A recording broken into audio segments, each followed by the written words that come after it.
really important advice coming now, because we're going to speak to mortgage advisor and broker Sally Mitchell. Morning, Sally. Morning. It's really tricky, isn't it, as Ben was saying, very stressful for lots of people, and rates could go up again. Yeah, we're expecting the base rate to rise to 6% by the end of the year. That's a slight change on what they have been saying for the last few months, but yeah, I can see it happening. I mean, 50 base points last week is actually quite a jump, and it makes a huge difference to everybody. And to those people who say, well, I paid interest rates in double figures back in the 80s and 90s, it's not as high as that now, it's nothing to compare, it's not that simple. No, and to be fair, it does feel the same, because back in the 80s, when it was 13, 14%, people were borrowing twice their income. These days, we're borrowing 4.5 times. So actually, at 6% for a fixed rate, you are paying the equivalent of 13% of an interest rate. Right, well, look, we've got some of our viewers have been in touch this morning. Thank you for all your messages. Let's just start with this one. It says, I'm thinking of going ahead with a debt management plan to help with my rising debt. Will I still be able to get a mortgage in November? Right.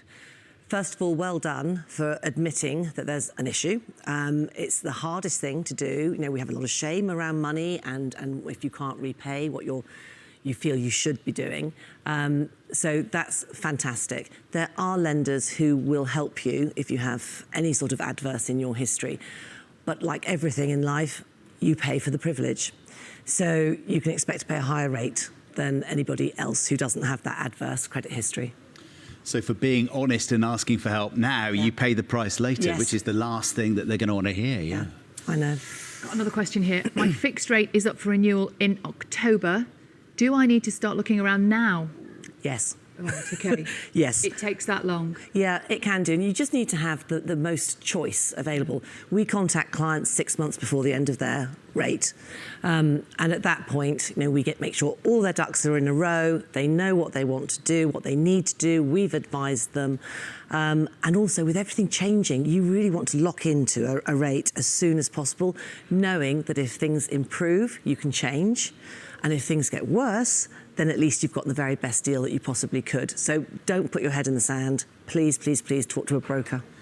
I suppose, I mean, there is always a chance that there's a bit of a lag in interest rates going up and that inflation will start to come down in the next few weeks, and then maybe interest rates won't go up as high as Ben was suggesting. So people might think, look, I'll hold on, I won't fix. Yeah, but if you, excuse me, if you look at what's available and sort of book one of those rates, then you don't have to go through with it. You can change if you find something better. But I think rates are only going to go one way. What will be brilliant is if inflation starts to come down, then the squeeze on the cost of living will be better and higher mortgage payments will be easier to handle. That's what I'm hoping. Okay, third question. We're looking to buy our first home next April. Is there any prediction on what rates will look like next year? My word, that is a good question. Yeah, it's that crystal ball question. Yes. We get it a lot. Experts who are far cleverer than me say we're going to look at 6% by the end of the year. Inflation is sticky. I don't think it's going to, halve, which is what they want it to do by the end of the year. So I think the lower rates that we have seen, COVID level rates, are not coming back. I think the new normal will be 4.5%, but I don't think we'll see that till the end of next year at the earliest. So they won't start to dip till then, right? Yeah, we've got to prepare. So, get some advice, do everything you possibly can. And if people are watching this morning who are thinking, I don't know what to do, I'm looking at these graphs, I'm seeing these numbers, and I'm really struggling right now, let alone next year, what's the best thing? One message. Where do they go for help? Talk to an expert, talk to a broker, but also there are some fantastic debt charities like Step Change or even Citizens Advice Bureau. Don't put your head in the sand. Deal with it now. Deal with it now. OK, thank you so much. Great advice for life in general. Sally, thank you. My pleasure.